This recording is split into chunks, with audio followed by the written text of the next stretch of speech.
Hey guys, welcome back to the channel. I thought we'd do a quick video on some of the stuff I use for car camping. I've been asked a few times about some of the stuff I use. So I've kind of got a few things I want to go over that I absolutely love, absolutely use all the time.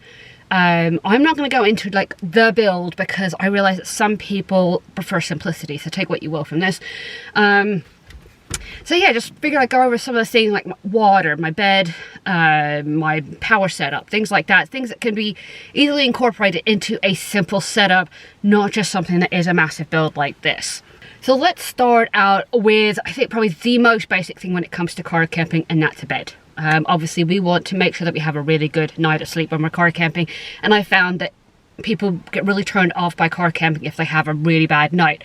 So there's multiple options you could use. You could use a self-inflatable, you can use a camping pad, but what I really recommend is going and finding a good foam producer. Doesn't have to be a foam mattress specifically, but somebody who can cut your foam to the size of your car. I have gone with GB Foam Direct. They were brilliant. They cut my foam to exactly the dimensions I wanted to. It's a 4-inch deep foam mattress, not memory foam, foam mattress, 4 inches deep and to fit the space of my car. Now I've also got the part that goes into the doorway, so I've kind of taken a bit off of this pair, and so I was able to cut down the mattress at the end because I'd asked for it to be too long, and put that part over there in the doorway. And I think they are a great company. I think that they are absolutely brilliant. They were very, very quick to rectify one mistake they made. And I think that was brilliant. So there are a couple of different companies out there, you know, GB Foam Direct. I think there's Eco Foam, lots of different things, but I'll tell you 4-inch, maybe 5-inch dense thick if you're a bigger person, is perfect. And you want to go with like a medium density to give you the support and to give you that really good night of sleep. Now I will tell you, this foam bed is as comfortable as my memory foam mattress in my house. So that tells you how great it is, but highly recommend them. Look into them. If you don't want a permanent bed, what I used to do in my Fiesta, I had a shower curtain underneath. I would roll it up at night and put a couple of luggage straps around it, and it would fit in the back and so my dog still had room. So that's the way I got around the limited space in the Fiesta. So following on from the mattress itself, what I go for as far as bedding goes is proper bedding. I have a cover for the foam. I then put a sheet over the top of that, fitted sheet, and then I have a proper duvet, a proper pillow. It makes a world of difference to comfort when you've got a bed that actually feels like a bed and you're not under a sleeping bag. Now, mine is just from Dunelm. You can get it from wherever you want. I have two different sleeping bags. One is a summer-ish sleeping bag, or summer-ish duvet, and the other one is a 13-tog down duvet, and I switch them out if I'm camping in winter.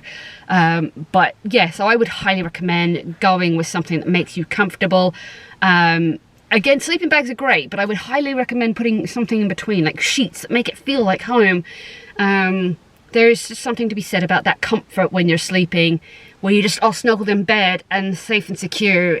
Yeah, there's something to be said for that. All right, the next most basic thing that we are all going to need when we go camping is water.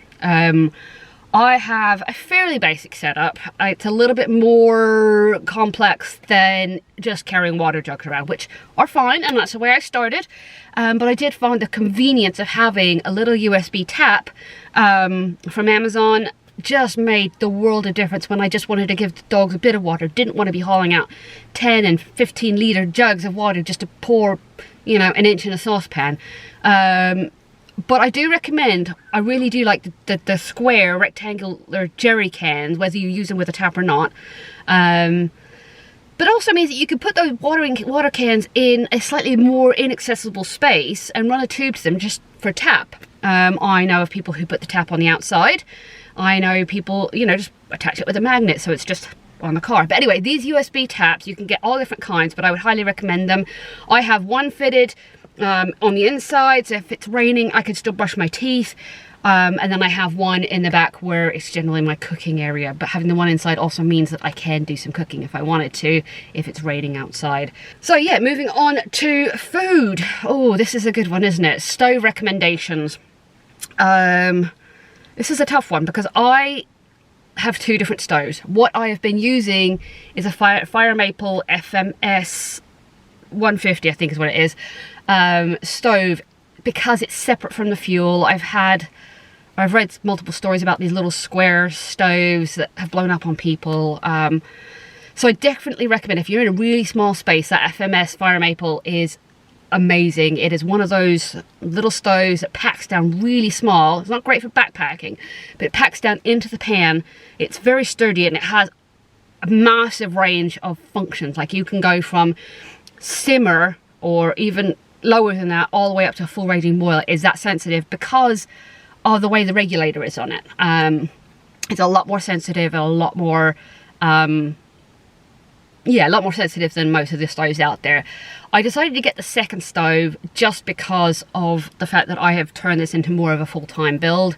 So I wanted that option where I could use a slightly bigger stove with a slightly bigger pan, or having two, because I would actually like to be able to cook properly on the road. So, you know, that's those square pans. You can get them for anywhere from camping gas to Coleman to Firemaple to Van Gogh to, you know, anywhere in between makes those square stoves. And just be careful with them. Make sure your fuel is attached correctly, you're in plenty of space, you've got enough air going around, and don't put on a pan that's too hot with a tight windshield around it, because that's where the explosions happen, when that gas canister gets too hot or it's not attached correctly. So a big question I get about car camping is lack of toilet facilities. Vans, even small vans, can usually find a place to shove, you know, a 30-foot porta potty. That's not the case with a car. Some people have managed to fit one in, but I'm going to say that I would generally rather go to a Tesco's or Sainsbury's and find a public toilet for that, rather than carrying around that cassette. However, I do have an emergency toilet, which is what they call a Bivvy Loo. It's basically fold flat pack. It's kind of a accordion style, so you set it up, you put the base inside, you put your bag, and then I add sawdust. You can use cat shavings, you can use cat litter, you can use pet bed, all kinds of other things like that. I tend not to use it to go pee. It's really only as an emergency for when I'm having to go poop. But then you just tie it up, make sure that, and you can, if you shake it up a bit, it sounds really strange, but shake it up a bit, and then if you use pet shavings, I found that there is no smell at all. I can then shove it into a space in the car and dispose of it properly at another time. But I find that has been a godsend, you know, especially if I'm parked up in the middle of nowhere and it's really difficult to get to a Tesco's within an hour or two, and you gotta go. It sets up really quickly, it packs down really quickly, it packs down really, really small. And I can't recommend it enough for people who do car camping and just don't have the space. So, and who are mostly using it for emergencies. So let's get into power management. And obviously when I'm on the road or I'm working away from home, I have a lot of needs.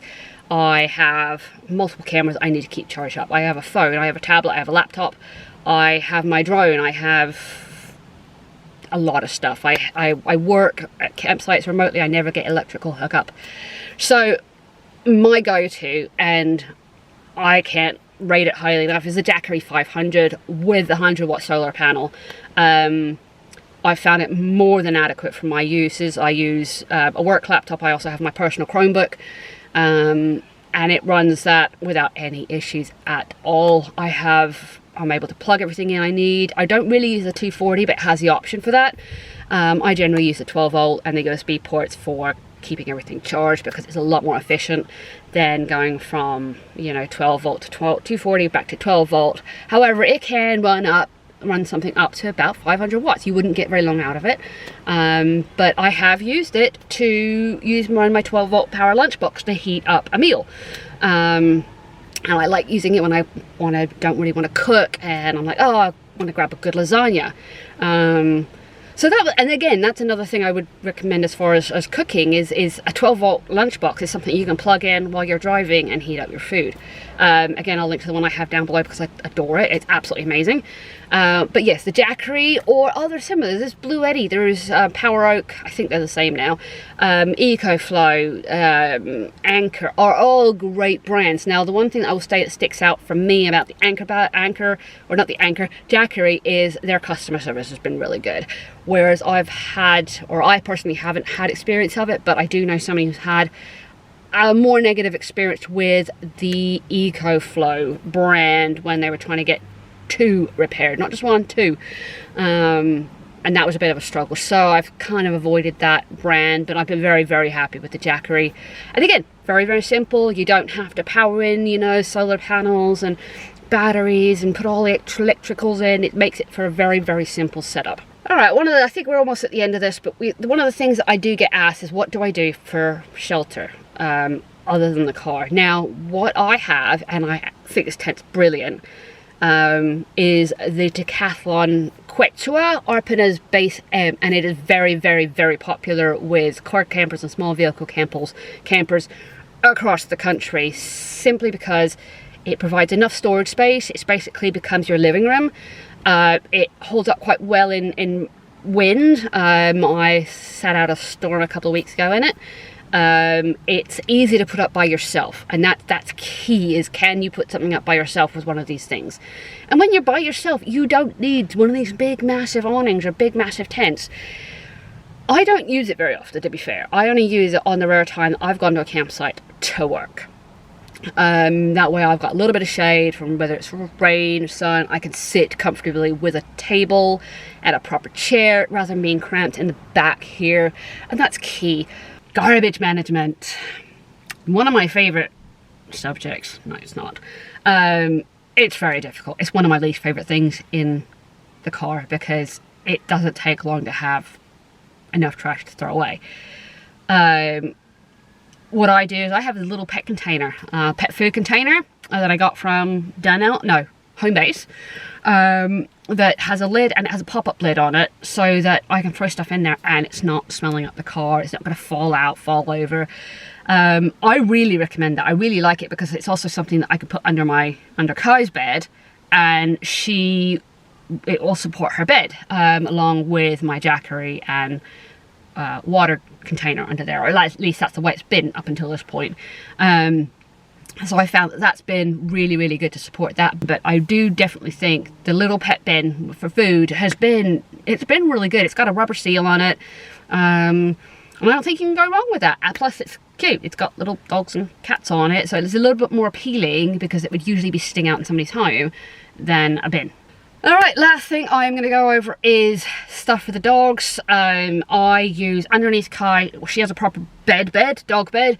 Underneath that I have a memory foam bath mat. Basically that stops any moisture coming through. The bed's quite thick anyway, but at the same time it just gives that little bit of protection between where she ends up and everything below it. Cody has a very similar setup, except underneath him he's got an inner footwell. Behind here we have what's called a vet bed, and what's really nice about that, it's cushy underfoot so it keeps your feet warm. It's also washable, so with the dogs it's something where I'm like, you want to take out after you've been out muddy, it doesn't matter if it gets muddy because you can take it out, throw it in the washer and just clean it all up, and that's been brilliant. So on top of that, Cody also has a really thick cushy rug for him to sleep on. Yeah, and so I think it just depends on what your dog's used to, but that won't apply to most people. Some people have them on the bed. That's a no-go for me. So yeah, I think that hopefully answers everybody's questions. I can't think of anything else that I would particularly use when it comes to car camping that would be on the simple side of it. There are stuff back here that's very specific to this. You know, when I've got baskets for drawers, I've got a variety of different things. Some of that stuff is really just going to be dependent on your build and your style of camping, but any of the stuff that I've brought up today I can highly recommend for both a simple and a complex build. I hope you found it useful. I hope you've enjoyed the channel so far, but as always guys, take care of yourselves, take care of your mental health, and thanks for watching.